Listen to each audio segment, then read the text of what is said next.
Doctor Mohammad ইউনূসের বিরুদ্ধে এবার রাষ্ট্রদ্রোহের মামলা করার ঘোষণা দিয়েছেন বাংলাদেশ মুসলিম লীগের সভাপতি ও সুপ্রিম কোর্টের সিনিয়র আইনজীবী মহসিন রশিদ।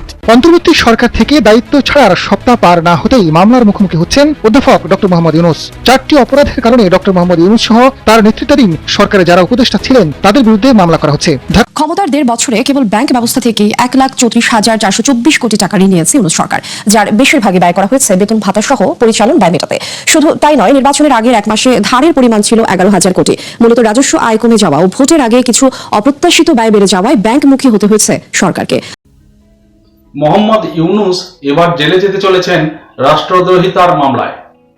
ইউনূস হঠাৎ করে ভাগ্যের জোরে বাংলাদেশের মসনদে 18 মাস উড়ে এসে জোরে বসেছিলেন। নিজেকে ভেবেছিলেন বিশ্ব নেতা। ইউনূসের অতীত খুবই ভয়ঙ্কর। এর আগে উনি গ্রামীণ ব্যাংকের অর্থনৈতিক তছরূপ মামলায় জড়িত। উনি নিজেকে ভেবেছিলেন বাংলাদেশের ভবিষ্যতের স্রষ্টা। এটা তার জঙ্গি মনোভাবাপন্ন বিশ্ব নেতা হওয়ার আকাঙ্ক্ষা। শুধুমাত্র ভারত বিরোধী কট্টর মনোভাবকে তুলে ধরে উনি হয়ে উঠেছিলেন বাংলাদেশের সর্বের সর্বা। কিন্তু বাংলাদেশের মানুষ তাকে মেনে নেয়নি। বাংলাদেশের 118টি আইন জোরপূর্বক পরিবর্তন করেছিলেন, যা গণতন্ত্র বিরোধী। ভারতের সঙ্গে সম্পর্ককে তলানিতে নিয়ে এসেছিলেন। ব্যবসা বাণিজ্য, আদান প্রদান সমস্ত কিছু বিচ্ছিন্ন করে দিয়েছিলেন বাংলাদেশের সঙ্গে। নমস্কার, জঙ্গলমহল এনজিও টিভি থেকে গৌরাঙ্গ। ক্ষমতার 1.5 বছর পর আইনি চাপে পড়তে পারেন নোবেলজয়ী মোহাম্মদ ইউনূস। দেশদ্রোহিতা মামলা এবং আরো অন্যান্য কয়েকটি মামলা তার ঘাড়ের ওপর। ইউনূস 1.5 বছরের বেশি সময় ধরে সর্বোচ্চ প্রশাসনিক ক্ষমতায় থাকার পর এবার আইনি ঝুঁকির মুখে পড়তে পারেন বাংলাদেশের প্রাক্তন প্রধান উপদেষ্টা ও নোবেলজয়ী অর্থনীতিবিদ মোহাম্মদ ইউনূস। তার বিরুদ্ধে 4টি গুরুতর অপরাধের অভিযোগ এনে মামলা করার ঘোষণা করেছেন ঢাকা বিশ্ববিদ্যালয়ের আইন বিভাগের অধ্যাপক শেখ আফিজুর রহমান কার্জন। অধ্যাপক কার্জনের দাবি, সংবিধান, প্রশাসনিক নথি, আর্থিক রিপোর্ট ও আন্তর্জাতিক আইন বিশ্লেষণ করে এই 4টি অভিযোগ নির্ধারণ করা হয়েছে। তার বক্তব্য অনুযায়ী বিষয়গুলি শুধু রাজনৈতিক নয়, এগুলো ফৌজদারি ও সাংবিধানিক অপরাধের আওতার মধ্যে পড়ে।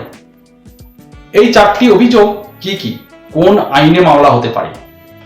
1 নম্বর অভিযোগ, সংবিধান লঙ্ঘন ও ক্ষমতার অপব্যবহার। প্রথম ও সবচেয়ে গুরুত্বপূর্ণ অভিযোগ, বাংলাদেশের সংবিধান লঙ্ঘন। অভিযোগকারী বক্তব্য অনুযায়ী প্রধান উপদেষ্টা হিসাবে দায়িত্ব পালনকালে মোহাম্মদ ইউনূস এমন একাধিক সিদ্ধান্ত নিয়েছেন যা নির্বাচন সংসদের ক্ষমতা খর্ব করেছে, রাষ্ট্রপতির সাংবিধানিক সীমা অতিক্রম করেছে, প্রশাসনিক আদেশের মাধ্যমে আইন কার্যকর করার চেষ্টা করেছে। অধ্যাপক কার্জনের দাবি, জরুরি অবস্থা বা বিশেষ পরিস্থিতিতে গিয়ে যেসব অধ্যাদেশ বা নীতিগত সিদ্ধান্ত নেওয়া হয়েছিল তার অনেকগুলো সাংবিধানিক বৈধতার প্রশ্ন তুলে ধরেছে। 2 নম্বর অভিযোগ, প্রশাসনিক কর্তৃত্ব ব্যবহার করে রাজনৈতিক প্রভাব বিস্তার। অভিযোগের নিয়ম অনুযায়ী নির্দিষ্ট রাজনৈতিক শক্তিকে সুবিধা দিতে প্রশাসনের রদবদল, কিছু রাজনৈতিক দলের বিরুদ্ধে কঠোর প্রশাসনিক পদক্ষেপ, নির্বাচন প্রক্রিয়ায় পরোক্ষভাবে বিস্তার। অধ্যাপক কার্জনের বক্তব্য, প্রধান উপদেষ্টা পদটি নিরপেক্ষ থাকার কথা, কিন্তু বাস্তবে সেই নিরপেক্ষতা বজায় রাখা হয়নি।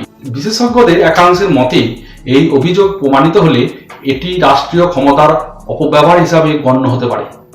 এটাই বিষয়ে সম্ভাব্য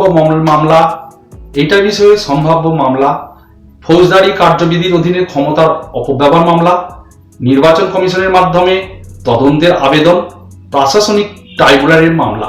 3 নম্বর অভিযোগ, আর্থিক স্বচ্ছতা ও বিদেশি তহবিল সংক্রান্ত অনিয়ম। তৃতীয় অভিযোগটি সবচেয়ে সংবেদনশীল, আর্থিক লেনদেন ও বিদেশি অর্থ সংক্রান্ত। অভিযোগকারীর দাবি অনুযায়ী কিছু আন্তর্জাতিক সংস্থা ও দাতার সঙ্গে স্বচ্ছতাহীন আর্থিক যোগাযোগ, রাষ্ট্রীয় সিদ্ধান্ত গ্রহণে বিদেশি চাপের সম্ভাবনা, সরকারি পদে থেকেও পূর্ববর্তী সংস্থার আর্থিক সুবিধা হোক। এখানে সরাসরি দুর্নীতির রায় দেওয়া হয়নি, তবে স্বার্থের সংঘাত নিয়ে গুরুতর প্রশ্ন তোলা হয়েছে। এ বিষয়ে সম্ভাব্য মামলা হতে পারে: 1. দুর্নীতি দমন কমিশনের অভিযোগ, মানি লন্ডারিং প্রতিরোধ আইনের তদন্তের আবেদন, আয়কর ও আর্থিক অডিট সংক্রান্ত মামলা। 4 নম্বর অভিযোগ, রাষ্ট্রের ভাবমূর্তি অক্ষুণ্ণ ও আন্তর্জাতিক হন। চতুর্থ, অভিযোগটি আন্তর্জাতিক স্তরে প্রভাব ফেলতে পারে। অভিযোগ অনুযায়ী বিদেশি মঞ্চে বাংলাদেশের আভ্যন্তরীণ রাজনৈতিক পরিস্থিতি নিয়ে এমন মন্তব্য যা রাষ্ট্রীয় অবস্থানের সঙ্গে সাংঘাতিক বিরোধ। কিছু আন্তর্জাতিক আলোচনায় সাংসদ বা মন্ত্রিসভার অনুমোদন ছাড়াই প্রতিশ্রুতি, রাষ্ট্রীয় গোপনতা রক্ষার অবহেলা।